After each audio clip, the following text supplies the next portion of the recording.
Dear viewers, এর আগে গত দুটি ভিডিওতে আমি আপনাদের দেখিয়েছিলাম যে আপনারা এরিয়ার হিসেবে ডি এর কত টাকা পাবেন। সেখানে একটা ক্যালকুলেশন দিয়েছিলাম, সেই গুগল শিট শেয়ার করেছিলাম। সেই গুগল শিটে আপনারা আপনাদের টাকার অঙ্কটা দেখে নিয়েছেন বা দেখতে পাচ্ছেন। এখন আজকে যেটি আমি এই গুগল শিটটি শেয়ার করবো, এটি ডেসক্রিপশন বক্সে দেওয়া থাকবে। এই গুগল শিটটিতে আপনি কিন্তু একেবারে অফিসিয়াল এটা ডকুমেন্টস তৈরি করেছি, যেটি একেবারে ফরম্যাট অফিস যে ফরম্যাটে চেয়ে থাকে সাধারণত। এর আগে অন্তত যতগুলি এরিয়ারের ক্যালকুলেশন করেছি তাতে যে ফরম্যাট চাওয়া হয়েছে তা দেখেই সেই ফরম্যাটটিকে সামনে রেখেই করেছি, যদিও এখনও এই এরিয়ার ডিএ সংক্রান্ত কোনো নোটিফিকেশান আসেনি। তাই এবং অফিস কী ধরনের কোন ফরম্যাটে এই ক্যালকুলেশনটি চেয়েছে বা চাইছে সেটা এখনো পর্যন্ত জানা যায়নি। তো পরবর্তীকালে জানা গেলে সেটা আরও পরিষ্কার হবে। তবে এর আগে এই এরিয়ার ডিএ সংক্রান্ত যে ফরম্যাটটি অন্তত করে আমরা দিয়েছি সাকসেসফুলি, সেই ফরম্যাটটিতেই আজকে একেবারে প্রিপেয়ার করছি টোটাল অ্যাকুরেট হিসাব, এক্সাক্ট হিসাব, যেটা অফিসিয়ালি অ্যাকসেপ্টেড হিসাব, যা আপনি কিন্তু এটি প্রিন্ট করে পিডিএফ হিসেবেও রেখে দিতে পারেন, অথবা এটিকে প্রয়োজনে অফিস যদি এই ফরম্যাটেই চায় তাহলেও এইভাবে জমা দিতে পারেন। একেবারে অ্যাকুরেট একটি হিসাব নিয়ে এসেছি এবং এটি সকলের জন্য, মানে সবাই এইটি করতে পারবেন। সবাই যার যত রকম সমস্যা থাক না কেন, যে বিভিন্ন ক্যাটাগরির হোক না কেন, সবাই এই হিসেবটি করতে পারবেন। সে স্টেট গভর্নমেন্ট এমপ্লয়িজ থেকে শুরু করে অন্য যে কোনো গ্র্যান্টিনেডে যারা স্যালারি পান, সবাই যাদের যা কিছু হয়েছিল, ইনক্রিমেন্ট স্টপ হয়েছিল, চালু হয়েছে, রিটায়ার হয়ে গেছেন সবাই। তবে ওই এক্সেল শিটটিতে যাওয়ার আগে, ওটি হচ্ছে গুগল শিটস, ওই গুগল শিট এটিতে যাওয়ার আগে এই ভিডিওটি পুরোটি কিন্তু দেখুন, এটি স্কিপ করবেন না, কারণ এখানে অনেক কিছু বলার আছে, বুঝে নেওয়ার আছে, যেগুলো না বুঝলে আপনি কিন্তু কিছুই খুঁজে পাবেন না, যে কোথায় কি পুট করতে হবে, কি করতে হবে, কাদের জন্য কোন ফর্মটি। তো প্রথমেই চলুন, এই গুগল শিটটির আপনি তিনটি ট্যাব দেখতে পাবেন। একটি হচ্ছে ড্যাশবোর্ড, আরেকটি হচ্ছে ক্যালকুলেশন শিট, আরেকটি হচ্ছে মাই ক্যালকুলেশন শিট। এই ক্যালকুলেশন শিটটি অটো জেনারেট করার জন্য, মানে এগুলো লক করে দেওয়া আছে, বিশেষ বিশেষ কিছু অংশে আপনারা এডিট করতে পারবেন, বাদবাকি অংশগুলোতে এডিট করতে পারবেন না। আর মাই ক্যালকুলেশন শিটটি হচ্ছে তাদের জন্য যাদের যাদের ব্যাপারটা একেবারেই স্পেসিফিক, মানে জেনারেল নয়, তারা নিজের নিজের মতো করে এই শিটটি জেনারেট করতে পারবেন। আমি বলে দিচ্ছি পরপর, সঙ্গে থাকুন, এই পুরো ভিডিওটি দেখুন, তাহলে বুঝতে পারবেন যে কাদের জন্য কি, কোথায় কি পুট করতে হবে। তো এই যে ড্যাশবোর্ড, এই ড্যাশবোর্ডে এলেই আপনি যে বেসিক ইনফরমেশান পেজটি আছে এই অংশটিতে কি করবেন, যে স্কুলের নাম দেবেন, এগুলি সব এডিটেবল। স্কুলের নাম দেন, ইউডাইস দেন, আপনার নাম দেন, আপনার এমপ্লয়ি কোড দেন। আর এখানে এটা ড্রপ ডাউন মেনু আছে, দুটি অপশান পাবেন, একটি সার্ভিং এমপ্লয়ি আর একটি রিটায়ার্ড এমপ্লয়ি। যারা রিটায়ার করে যাবেন তাদের জন্য এই অপশানটি, আর যারা সার্ভিং এমপ্লয়ি তাদের জন্য সার্ভিং অপশানটি। একটা বিষয় খেয়াল করবেন, দেখুন যখন রিটায়ার্ড এমপ্লয়ি হবে তখন এই যে বক্সটি, এই যে সেলটি, এই সেলটি কিন্তু এদের জন্য আনহাইড হয়ে যাবে, কিন্তু যখন এটা সার্ভিং এমপ্লয়ি হবে তখন এই সেলটি কিন্তু হাইড হয়ে যাবে, মানে এই সেলটিতে কোনো ডেটা দেওয়া যাবে না। যাদের সার্ভিং এমপ্লয়ি তাদের ডেট অফ রিটায়ারমেন্ট প্র্যাকটিক্যালি না থাকারই কথা। তো যাই হোক, এরপরে আসুন date of option. Date of option মানে হচ্ছে সেই অপশান না যেটা আপনাদের পে ফিক্সেশনের অপশান শব্দটি আছে। এখানে ডেট অফ অপশান মিনস হচ্ছে মানে ধরুন যাদের 2008-এর আগে জয়েনিং তারা দেবেন 1 এপ্রিল 2008। যারা 2008-এর পরে জয়েনিং, 2008 থেকে 2019-এর মধ্যে জয়েনিং, তারা তাদের সেই জয়েনিং ডেটটা এখানে দেবেন এবং সেই অনুযায়ী বেসিক পে দেবেন। এবার যারা 2008-এ জয়েনিং, তাহলে 1 এপ্রিল 2008-এ আপনাদের যে বেসিকটা হচ্ছে সেই বেসিকটা কিন্তু এই বেসিক পে সেকশানে এই সেলটিতে দেবেন। এবার এটি দেওয়ার পরে আসুন, যদি রিটায়ার হন, এখানে যদি রিটায়ার চুজ করেন, বলে দিই, যদি রিটায়ার চুজ করেন তাহলে এখানে ডেট অফ রিটায়ারমেন্টই দেবেন। তো আপনাদের যদি রিটায়ারমেন্টটা 2019-এর পরে হয়ে গিয়ে থাকে তাহলে আপনাদের এই রিটায়ার্ড এমপ্লয়ি হিসেবে ব্যাপারটা না করলেও চলবে। কারণ কি, আপনি কিন্তু 2008 থেকে 2019 পর্যন্ত পুরো যে টাকাটা সেটা কিন্তু পুরোটাই পাচ্ছেন, কিন্তু রিটায়ার যদি ওই 2019-এর মধ্যে রিটায়ার করে যান তাহলে তখন কি হবে, কিছু টাকা কম হবে। তো সেই কারণে রিটায়ার্ড এমপ্লয়ি আপনি যদি এখানে দেন তাহলে সেই ডেটটা দেন। তো ডেটটা যদি ওই আউটসাইড মানে 1 এপ্রিল 2008 থেকে 31 ডিসেম্বর 2019-এর মধ্যে নাও হয়, যদি অন্য ডেটও হয় দেন, অসুবিধা নেই। তো যাই হোক, এখানে ডেট অফ রিটায়ারমেন্ট দিলেন, তারপরে লাস্ট বেসিক পে, রিটায়ারমেন্টের সময় যে লাস্ট মান্থে যে আপনি বেসিক পেটা পেয়েছিলেন, যে স্যালারিটা পেয়েছিলেন তার লাস্ট বেসিক পেটা দেন। কমিউটেড অ্যামাউন্ট, আপনি কত পার্সেন্ট কমিউট করেছেন, ম্যাক্সিমাম 40% কমিউট করা যায়, তো তার কম করলে কমিউট অ্যামাউন্ট সেইভাবে দেবেন।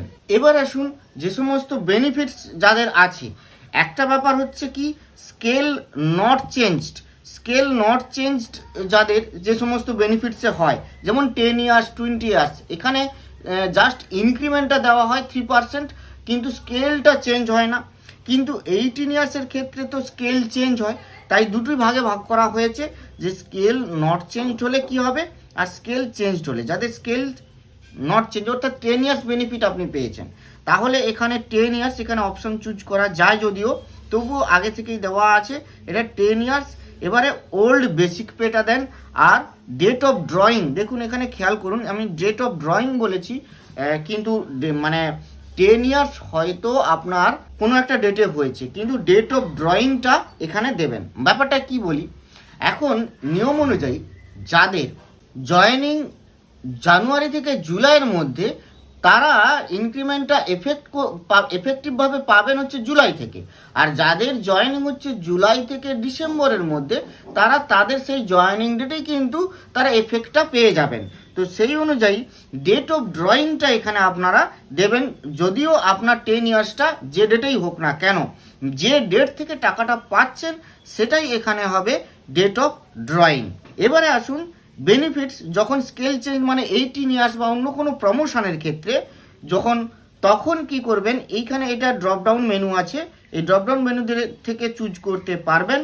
এরপরে সেই ক্ষেত্রে যাদের স্কেল চেঞ্জ মানে প্রমোশন বা 18 ইয়ার্স, এদের ক্ষেত্রে ওল্ড বেসিক পে দেবেন, মানে আগে যেটা ছিল। তারপরে প্রমোশন হওয়ার পরে বা 18 ইয়ার্স বেনিফিট পাওয়ার পরে নতুন যে বেসিক পেটা ফিট হয়েছে, সেই বেসিক পেটা নিউ বেসিক পে হিসাবে এই নিউ বেসিক পের ঘরে দেবেন। তারপরে এক্ষেত্রেও ডেট অফ ড্রয়িং, অর্থাৎ যে ডেট থেকে আপনার এটা এফেক্টিভ হচ্ছে সেই ডেটটি দেবেন। এইভাবে 3টি আলাদা আলাদা ঘর আছে, অর্থাৎ যদি 3টি বেনিফিটসই আপনি 3 ধরনের বেনিফিটসই পেয়ে থাকেন তাহলে পরপর দেবেন, না হলে এই ঘরগুলি কিন্তু ফাঁকা রাখবেন, যেখানে প্রয়োজন নেই সেই ঘরটি ফাঁকা রাখবেন। এখানে আরও একটি বলার, যদি আপনার এইখানে স্কেল নট চেঞ্জের ঘরে এখানে মোট 3 ধরনের বেনিফিট আপনি পুট করতে পারবেন। এখন এই 3 ধরনের বেনিফিটসের ক্ষেত্রে ধরুন 10 ইয়ার্সের বেনিফিটসে ওল্ড বেসিক পেটা আপনার মনে নেই, এইখানটায় ওল্ড বেসিক পে পোর্শনটা না দিলেও চলবে, তবে এখানে ডেট অফ ড্রয়িং এই ডেটটা দিতে হবে। ডেটটা ফাঁকা রাখলে ক্যালকুলেশনে ওটি ধরা হবে না, কিন্তু ডেট দেওয়া থাকলে এটি ক্যালকুলেশনে অ্যাড হবে। তাহলে এই স্কেল যে সমস্ত বেনিফিটসে চেঞ্জ হয় না, সেখানে এই ওল্ড বেসিক পেগুলো না দিলেও চলবে, কিন্তু যেখানে বেনিফিটসে যে সমস্ত বেনিফিটসে স্কেল চেঞ্জ হয়, মানে একটা স্কেল থেকে আরেকটা আপার স্কেলে আপনারা যান, সেক্ষেত্রে কিন্তু এই বেসিক পেগুলো দিতেই হবে, ওল্ড বেসিক পে এবং নিউ বেসিক পে দিতেই হবে। আসলে না দিলে ক্যালকুলেশনে মানে বোঝা যাবে না যে কোন স্ল্যাব থেকে আপনি কোন স্ল্যাবে যাচ্ছেন। এরপরে আর কোনো আপনার কাজ নেই, আপনি জাস্ট দেখতে পাবেন নিচে আপনার সামারি ক্যালকুলেশন হয়েছে। এটি হচ্ছে আপনার টোটাল দিয়ে যে টাকাটা আপনি টোটাল পাবেন 100% হিসাবে। 2008 থেকে 2015 পর্যন্ত এই টাকাটা পাবেন, আর এরপরে 2016 থেকে 2019 পর্যন্ত এই টাকাটা পাবেন। এটা আবার এই 2016 থেকে 2019 পর্যন্ত যে টাকাটা পাবেন সেটি আবার সমান দুটি ভাগে ভাগ হবে। একটি পাবেন মার্চে, সেটি হচ্ছে এই টাকাটা, আর একটি পাবেন সেপ্টেম্বরে, সেটিও সমান টাকা, ওই টাকাটা পাবেন। এখন এটি তো আপনি একটা সামারি ক্যালকুলেশন পাচ্ছেন, কিন্তু অফিসিয়াল ফরম্যাটে যদি আপনি প্রিন্ট পেতে চান তাহলে আপনি কি করবেন না, এখানে এই ড্রপডাউনে ক্লিক করুন। এই ড্রপডাউনে ক্লিক করলে 3টি অপশন দেখতে পাবেন। তার মধ্যে যদি আপনি প্রিন্ট চান তাহলে আপনি প্রিন্ট পিডিএফে ক্লিক করুন। ক্লিক করলে ডান দিকে ক্লিক টু প্রিন্ট বলে অপশান দেখাবে। তো এখানে আপনারা ক্লিক টু প্রিন্ট করুন। এখানে আপনারা ক্লিক টু প্রিন্ট করলেই আপনার ডিভাইসে প্রিন্টের জন্য একটি পিডিএফ কপি রেডি হয়ে যাবে। সেটি আপনারা প্রিন্ট করতে পারেন বা ডিভাইসে সেভ করে রাখতে পারেন। অথবা যদি আপনি নিজের মতো করে, অনেকের যেমন যাদের ইনক্রিমেন্ট হয়েছিল বা স্টপ হয়ে গেছে, এটা কিন্তু খেয়াল করবেন, অনেকেই বিএডের ইনক্রিমেন্ট স্টপ হয়ে গেছিল কিন্তু তারা পরে সেটা রিস্টোর্ড হয়ে ফিরে পেয়েছেন পুরোটাই, মানে আগের যত ইনক্রিমেন্ট বন্ধ ছিল পুরোটাই কিন্তু ফিরে পেয়েছেন। তাদের এই কেস নয়, আপনাদের টোটালটাই যেহেতু আপনারা পেয়েছেন তাই আপনারা একেবারেই হিসেব করবেন যে আপনাদের ইনক্রিমেন্ট বন্ধ হয়নি এমন মনে করি, আপনাদের কোনো অসুবিধাই নেই। কিন্তু এমন যদি কোনো রিয়েল কেস থাকে যে সত্যি সত্যি ইনক্রিমেন্ট বন্ধ হয়েছে, সেটা কয়েকটা বছর, 1 বছর কি 2 বছর চলেছে, ইনক্রিমেন্ট বন্ধ অবস্থায় তিনি বেতন পেয়েছেন, সেই সমস্ত রিয়েল কেসের ক্ষেত্রে তারা কি করবেন, এই ওপেন টু চেঞ্জ বলে এখানে অপশানটি ক্লিক করলেই আপনি এখানে ডান দিকে ক্লিক টু ওপেন সিট, এই সিটটি ওপেন করার জন্য আপনি এখানে আপনার যে ক্লিক করলে আপনি সিটটি ওপেন হয়ে যাবে। দেখবেন এই সিটটি ওপেন হয়ে গেছে। সেখানে আপনি এই বেসিক পেগুলো আপনার নিজের যেমন যেমন বেসিক পে যাবে, মানে যে মাসে যে যত টাকা ছিল সেই বেসিক পেগুলো দেবেন। আইআর ছিল একটা সময়, সেই আইআরের টাকা দেবেন। আর জিপিএফ আদার কোনো ডিডাকশন থাকলে সেগুলো দেবেন। মোটামুটি মনে রাখুন যে এই হলুদ কালারের ঘরগুলি এডিটেবল, বাকি সমস্ত ঘর নন এডিটেবল, প্রোটেক্টেড আছে। তো আপনারা নিজের মতো করে করতে পারেন। তবে হ্যাঁ, এই লিঙ্কটিকে আপনারা আর এই ভিডিওটিকে আপনারা সেভ করে রাখুন পরবর্তীকালে, কারণ এটি হচ্ছে পরিবর্ধন করা যেতে পারে। এটা গুগল শিট অনলাইনে অ্যাভেলেবল এবং আমি যেমনটা পরিবর্তন করব তেমনটি রিফ্লেকশনটা আপনারা আপনাদের ওইখানে বসে পাবেন। তো এটি ব্যাপার। এরপরে আসুন, ক্যালকুলেশন শিটটিতেও আপনারা খুলে দেখতে পারেন এবং সেখানেও কিছু সেল আছে যেগুলি এডিটেবল। যেমন কারুর জিপিএফ তো আলাদা হবে, তো সেই জিপিএফ যদি আলাদা হয় সেই জিপিএফটাও আপনি এখানে নিজের মতো করে দিতে পারেন। তো এইটি বলে নিই, ধরুন আপনি পিডিএফটি প্রিন্ট করতে চাইছেন, এখন পিডিএফটি প্রিন্ট করছেন কিন্তু দেখছেন কিছু ভুল আছে। কি ভুল? যেমন জিপিএফে ভুল থাকতে পারে, জিপিএফ এখানে 0 ধরা হয়েছে, তাহলে আপনি আপনার নিজস্ব জিপিএফ দিয়েছেন। আইআর ইন্টারিম রিলিফ দেওয়া হয়নি, সেখানে আপনার ইন্টারিম রিলিফ আলাদা আছে। তাহলে এই জিনিসগুলো আপনি এডিট করতে চান, সে কারণে আপনি ক্যালকুলেশন শিটসে চলে আসুন, গিয়ে এই জায়গাগুলিকে এডিট করে দেন। আপনি আপনার যা ছিল সেই অনুযায়ী প্রত্যেকটি ঘরে মাস ধরে সেই ভ্যালুগুলোকে, ডেটাগুলোকে পুট করে দেন। পুট করার পরে এরপরে আপনি কি করুন, এখানে প্রিন্ট পিডিএফ অপশানটি ক্লিক করুন, তাহলে দেখবেন আপনার সঠিক প্রিন্টিং যে পেজটি প্রিন্ট হয়ে যাবে। তো এক্ষেত্রে আরেকটি কথা বলি, যেহেতু এটি একটি সিঙ্গেল গুগল শিট তো এবং সেটি শেয়ার করা হয়েছে এবং এটি থ্রু অনলাইন সিঙ্গেল সার্ভার থেকে যাচ্ছে, সিঙ্গেল শিট, তাহলে এটা একসাথে ধরুন 5 জন একসাথে এই শিটটিতে কাজ করছেন, একজন বদল করেছেন, তো আরও একজন অন্য জায়গায় আরেকটি বদল করেছেন, তো 2 জন বা 3 জন বা একসাথে ওই 5 জনের যতজন একসাথে থাকবে অ্যাট এ টাইম, তাদের সকলের যে পরিবর্তনটা হবে সেটা একসাথে রিফ্লেক্ট হবে। ফলে কখনো যদি হয়তো মনে করলেন যে আপনি এক্ষুনি একটা লিখলেন আবার একটু পরেই চেঞ্জ হয়ে যাচ্ছে কেন, তো ঘাবড়ানোর কিছু নেই, আসলে অন্য কেউ এই ব্যাপারটা চেঞ্জ করছে।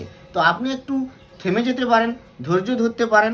তো সেই জায়গাটাতে, অথবা আরেকটি কি আছে, আপনি কি করতে পারেন, আপনি এটিকে ডাউনলোড করে নিতে পারেন, ডাউনলোড করে নিজের মেশিনে কাজটা করতে পারেন। যাই হোক, আজ এই পর্যন্ত। ভালো থাকবেন, সুস্থ থাকবেন, ধন্যবাদ।